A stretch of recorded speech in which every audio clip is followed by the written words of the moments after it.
Ry havako malalo amin'ny tompo, tombo aminao indray ny fahasoavan'i Jesosy Kristy tompontsika. Amen. Andeha hideran'ny tompontsika amin'izao marain'izao ry havako. Ny salamo faharoa amby telopolo, ny andinin'ny fahatelo mitsahatra amin'ny andinin'ny fahafito, ho hiderantsika ny tompontsika. Salamo faharoa amby telopolo, ny andinin'ny fahatelo mitsahatra amin'ny andinin'ny fahafito, ho hiderantsika ny tompo. Andeha hitsangana isika rehetra izao. Hideran'ny tompontsika manao hoe: raha nangina aho dia ny alany ny taolako rehetra noho ny fitarahinako mandrakariva, fa efa navesatra tamiko androamanalina ny tananao, ny ova ny fahatanjahako toy ny azo ny fahamainana amin'ny loha-taona, ny fahotako nambarako taminao, ary ny eloko tsy mba nafeniko. Hoy izaho, hiaiky ny fahadisoako amin'i Jehovah aho, ary ianao dia namela ny eloko ny fahotako. Izany no aoka hivavahany tsara fanahy rehetra aminao amin'izay andro nahitany ianao. Antokoa, na dia tondraka aza ny ranobe, tsy hahatratra azy izany. Ianao ny fereko, miaro ahy tsy ho azo ny fahoriana ianao, fihobi-pamonjeno no dinao ahy. Amen. Hivavaka isika. Ry Andriamanitra ny azany an-danitra ankehitriny koa izay dia mioby anao, midera anao, mankalaza anao, satria velona hatrapamonjena indray amin'izao marain'izao, noho ny fitahianao, noho ny famindramponao, noho ny fitantananao ny fiainanay tsiraray, ny fiainany ankohonanay, ny fiainana mpanomponay manontolo. Ary dia izany indrindra ankehitriny no mahatonga anay eto indray noho ny fitarihanao fanahy masina, mba handray hery vaovao ahafahanay manohy izany fivelomana ao aminao Andriamanitra izany amin'izao andro anio sy mandritra ny androm-piainana rehetra. Koa mitenena eto ianao Jesoa, satria ianao no mampiteny anay raha teo sy mampahery anay. Amin'ny anaranao irery ihany no ahafahanay mivavaka toy izany. Amen. Petraka ianareo ry havako. Vavaka isika. I Jesosy Kristy tomponay io, mamy ny fitiavanao, ary mbola fitiavanao no ahafahanay mandre ny teninao sy andray afatra avy aminao amin'izao marain'izao. Koa miteneny ianao fa miaino zahay. Amin'ny anaranao Jesoa. Amen. Ny mofinainantsika amin'ity anio ity ry havako dia ny salamo faharaiky amin'ny telopolo. Ny salamo faharaiky amin'ny telopolo, ny andinin'ny fahasivy ambin'ny folo mitsahatra amin'ny andinin'ny fahaefatra amby roapolo. Salamo faharaiky amin'ny telopolo, ny andinin'ny fahasivy ambin'ny folo mitsahatra amin'ny andinin'ny fahaefatra amby roapolo. Amin'ny anaran'ny Tompo manao hoe: akory re ny habeny zavatsoanao vao rakitra ho an'ny matahotra anao, dia izay nataonao teo anatrehan'ny zanak'olombelona ho an'izay mialoko aminao. Anafina azy eo amin'ny fiafenana eo anatrehanao ianao, mba tsy ho tratry ny teti-dratsy ataon'ny olona izy. Ampihery azy ao an-tranonao ianao, mba tsy ho azon'ny lela mifanditra izy. Isaorana anie Jehovah, fa nataony mahagaga amin'ny famindram-pony tamiko tao an-tanàna mimanda. Fa io zao, hoy izao tamin'ny fahatairako: voafongotra tsy ho eo masonao aho, kanjo ny aino ny feo mifonako ihany ianao raha nitaraina taminao aho. Tiavan'i Jehovah ry olona masina rehetra, miaro ny marina Jehovah, ary mamaly dia mamaly ny mpiavonaviny izy. Mahereza ary aoka hatanjaka ny fonareo, dia ianareo rehetra izay manantena ny Jehovah. Amen. Ray maso no manamasinana amin'ny fahamarinana, ny teninao ny fahamarinana. Amen. Dia mbola ho ampitomboanao aminareo hatrany ry havako ny fahasoavana sy ny fiadanana avy amin'Andriamanitra raintsika sy Jesosy Kristy Tompo. Amen. Ity salamo faharaiky amin'ny telopolo andinin'ny fahasivy ambin'ny folo mitsahatra amin'ny andinin'ny fahaefatra amby roapolo ity no hitondrana hafatra ao antsika amin'izao marain'izao. Izao salamo fahasivy ambin'ny folo salamo faharaiky amin'ny telopolo andinin'ny fahasivy ambin'ny folo ka hatramin'ny fahaefatra amby roapolo izao ry havako, dia tsy azo tsara raha tsy vakiana hatrany amin'ny andinin'ny voalohany io salamo io. Izany hoe, rehefa tia azo tsara izao afatra izao ianao, dia mila mamaky tsara ny hatrany amin'ny andinin'ny voalohany izao salamo izao, inona tokoa moa ny zavatra nitranga teo amin'ny Davida mahatonga azy miteny izao teny izao. Dia hitantsika eto rehefa mamaky hatrany amin'ny voalohany tsika, dia Davida trapa-nenenana mafy no hitantsika eo. Davida mahatsiaro trapa-nenenana mafy noho ny fahotana izay vitany teo anatrehan'i Jehova. Izany no ilazany ery amin'ny andininy voalohany manao hoe aoka tsy homenatra mandrakizay aho.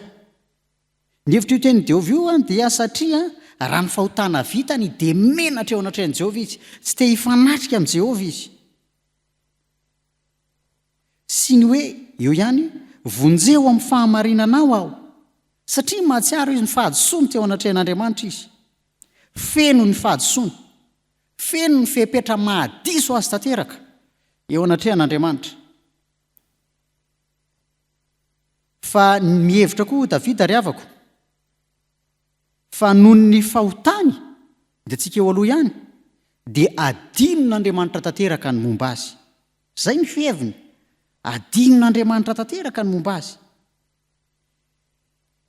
Navelan'Andriamanitra samy rery izy.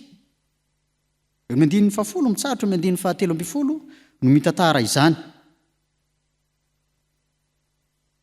Fa ataony vadika hoery mandrabiraby azy sy manakorazy ny fiarahamonina, ary hatramin'ny olona everiny fa akaiky azy indrindra aza dia nandositra azy. Eo amin'ny andininy 12. Noho izany ry havako dia mahatsiaro ho resy tanteraka Davida, satria izy ilay nofidian'Andriamanitra manokana dia taona riany izao. Zany ny fiheviny azy. Ity mahazo an'i Davida ity ry havako dia tonga amin'ilay fitenenana malagasy manao hoe aleo enjehan'ny omby masika toy izay enjehan'ny eritreritra, satria enjehan'ny eritreriny mafy mihitsy izy zao eo. Tsaroany teto avokoa mantsy ny fahotana rehetra vitany teo anatrehan'Andriamanitra. Toy ny fakany ny vadiny, fakany amin'ny Batseba vadiny Orietita. Orietita moa ilay vadiny Batseba nalefany Davida ho any anady ho foaty, ary tena planiny Davida mihitsy zany. Ny fakany any Tamara, ny famononany aminona, ny Absaloma, olona maro samihafa be dia be no ny vonoany Davida ny nina natao. Arak'izany ry havako malala amin'ny tompo dia mahatsiaro tanteraka izy fa feno ny fepetra mahadiso azy tanteraka eo anatrehan'Andriamanitra. Feno loatra ny fahotany ka tsy mendrika an'Andriamanitra intsony izy, ary ny tsarony dia hoe efa narian'Andriamanitra mihitsy aho noho izany rehetra izany. Tsy misy olona heveriny fa hanampy azy tsony koa eto ambonin'ny tany. Zany ny fiheverany azy. Zava-nisy nefa ry havako rehefa mamaky an'ity manomboka eo amin'ny andininy 17 mitsahatra eo amin'ny andininy 420 amin'izay sika, dia niverina tao an-tsainy fa kay ninonina zavatra nataony hatramin'izay, na dia fahotana tapitrohatra aza dia tsy mandao azy Andriamanitra. Eo hatrany Andriamanitra. Ary mino i Davida sy nino izy teto fa ao amin'ny tompo ihany kay no misy fiainana. Fa raha vao tsy ao amin'ny tompo ianao, tsy miverina ao amin'ny tompo ianao, dia fahafatesana avokoa no hitanao. Zany ny tsapany Davida eo. Ao amin'ny tompo ihany no tena fiainana. Tsaroany Davida fa kay izy tokoa ilay nofidian'Andriamanitra manokana ho mpanjaka ny Israely. Nofidian'Andriamanitra manokana. Ary dia tsy arian'Andriamanitra. Hitantsika koa zany any amin'ny Isaia 47:7 ilay misy an'ilay teny malaza hain'ny olona rehetra manao hoe mpanompoka ianao efa nofidiako ka tsy mba nariko. Davida nofidian'Andriamanitra manokana. Satria tsy nieritreritra zany izy. Ny ray aman-dreniny Jese, ny rainy, dia nieritreritra manao hoe amin'reto zanako valo reto dia mety ny zokony angamba, na ny la Evo angamba sy ny sisa nofidian'Andriamanitra.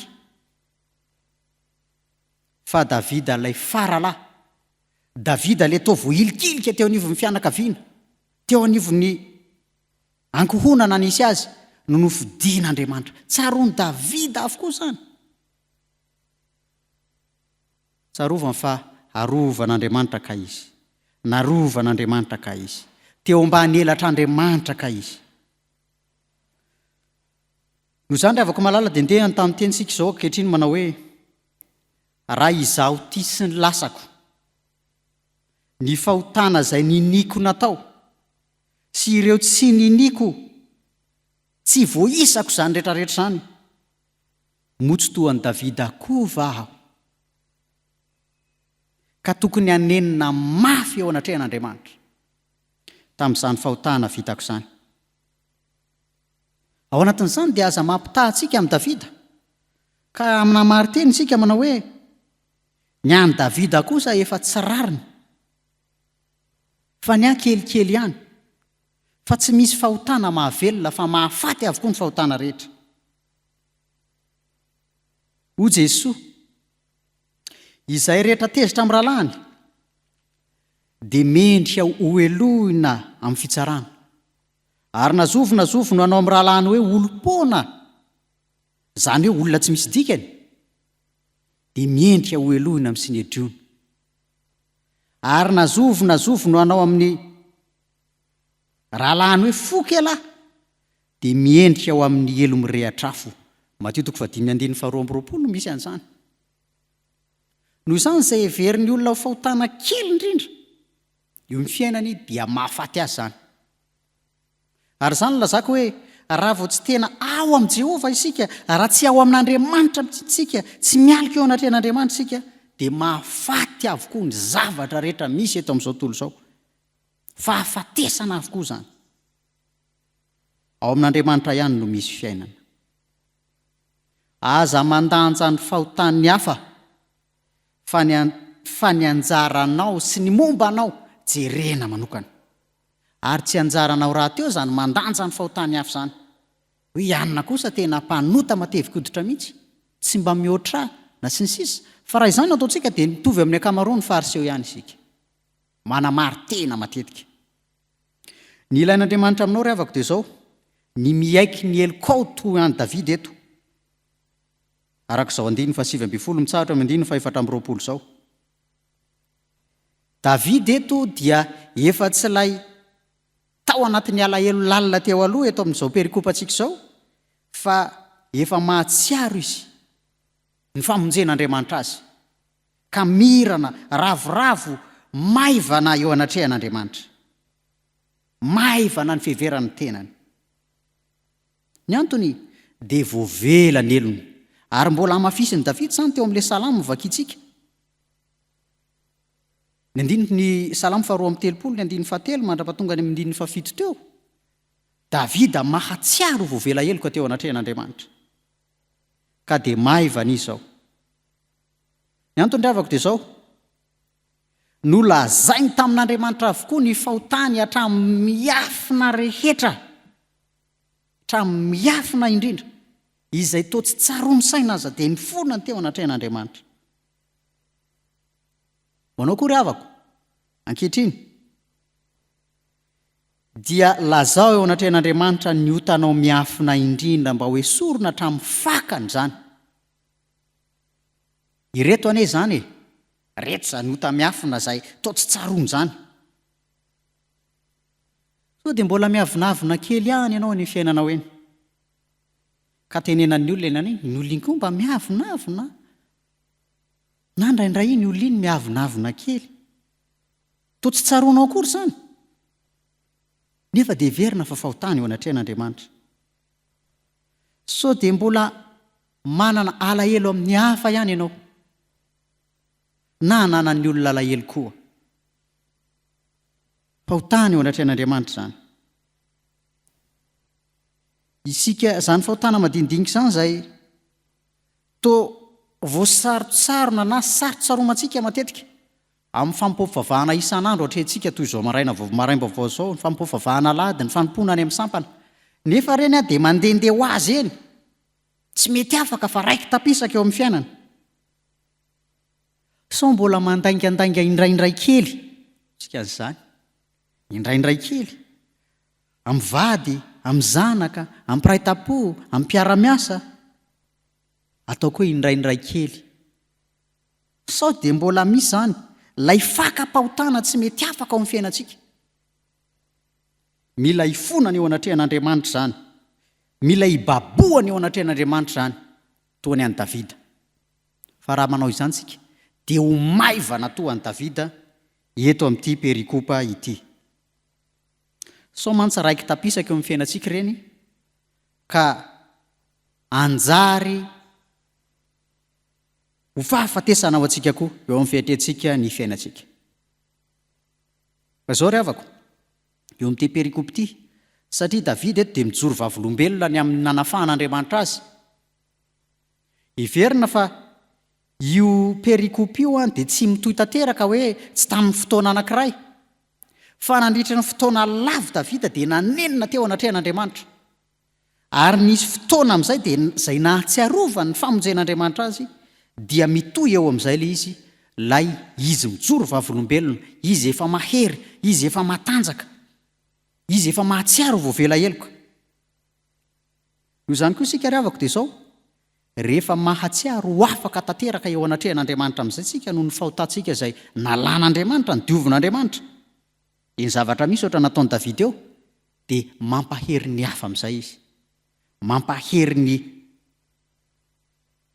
olona rehetra amin'izay Davida, satria mpanjaka izy eo. Mampahery ny olona rehetra, mijoro vavolombelona tamin'ny nataon'Andriamanitra taminy hatramin'izay izy.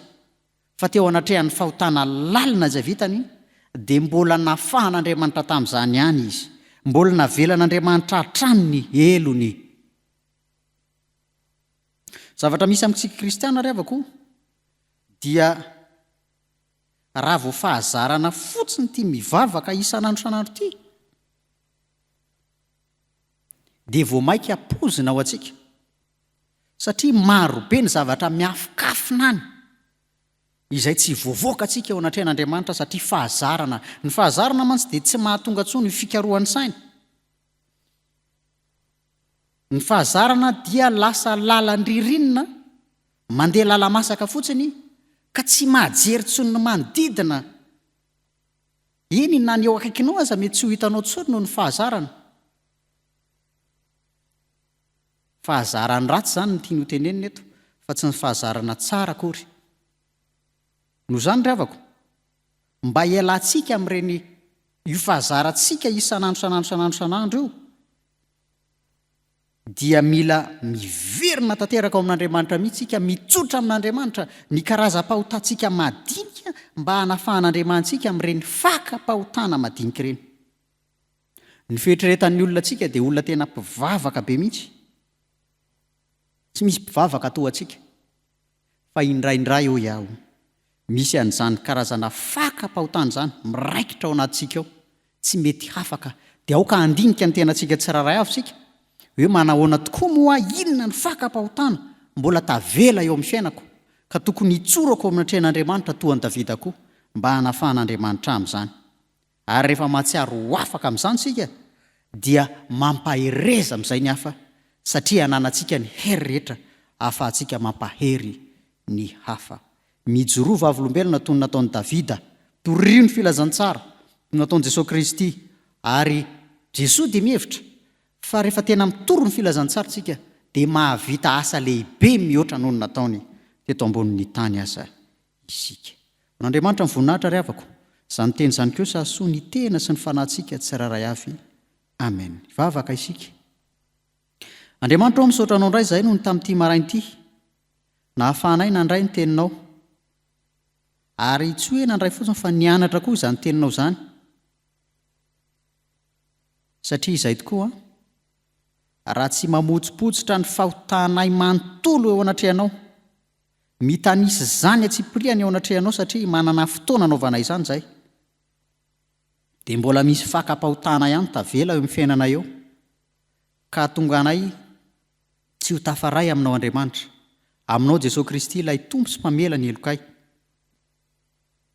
Tamin'ity androany ity tompo izay dia nahatsapa tokoa, fa na dia mamonjy fivavahana maraina toy izao isan'andro azy izahay, dia mety mbola misy izany fakam-pahotana madinika izany eny amin'ny fiainana eny satria ny fahotana rehetra dia mitondra fahafatesana azy fahafatesana avokoa ka mila hitsoranay ao anatrehanao zany mila hifonanay ao anatrehanao zany mba hahatonga anay ho voavelaheloka marina ary rehefa velaheloko izay dia ho maivana ka hahafahanay mampahery ny hafa ihany koa mijoro vavolombelona eo anatrehan'ny hafa koa tamin'ny nanafahanao anay vavaka manokana indray izay tompo andreto mpanomponao reto izay tonga tsy tapaka eto amin'ity maraina vaovao ity ataonao samy hafa ny manompo anao sy ny tsy manompo anao mangataka indray izay ny mba hanavahanao an'izy ireo amin'ny maro hanana ny fifaliana sy fiadanana manokana mitokana noho ny fahamasinana sy ny fahamarinana ao anatiny ampio izy ireo amin'ny asa amin'ny fameloma-tena amin'ny fiombonana ao tokantrano amin'ny fikolokoloana ny tena sy ny hafa amin'ny fijerena ny hafa ampio izy ireo amin'ny fampahirezana ny hafa ihany koa eo amin'ny fiainany manontolo ny tompon'Andriamanitra io ataovy mahita fity eo anatrehanao sy eo anatrehan'ny olona izahay amin'izao andro anio izay hodiavina izao sy amin'ny fiainanay manontolo mihitsy dia arovy izay amin'ny fahasalamanay mba hanana hery sy tanjaka hatrany amin'ny fiainanay manokana sy eo amin'ny fiatrehanay ny fanomponanao izay rehetra tsy voatononay dia tambatray amin'ilay vavaka tsara indrindra nampianarinao manao hoe rainay izay ny an-danitra ao masina anie ny anaranao ho tonga anie ny fanjakanao atao anie ny sitraponao dia tany tahaka ny an-danitra omeo an'io izay anina saza ao anay ary mamelany elokay tahaka ny namelanao izay meloka taminay ary aiza mitondra anay mifakapanahy manafany amin'ny ratsy ho anao ny fanjakana sy ny hery ary ny voninahitra mandrakizay amen raisa amin'ny finoana sy ny fananteneny indray mitsodrano tononona amin'ny anaran'i Jesosy Kristy tompontsika manao hoe hitanao ny Tompo ka hiaro anao ampamirapiratra ny tavany aminao ny Tompo ka hamindra fo aminao anandratra ny tavany aminao ny Tompo ka hanome anao fiadanana amen mipetrary avako mivavaha mangina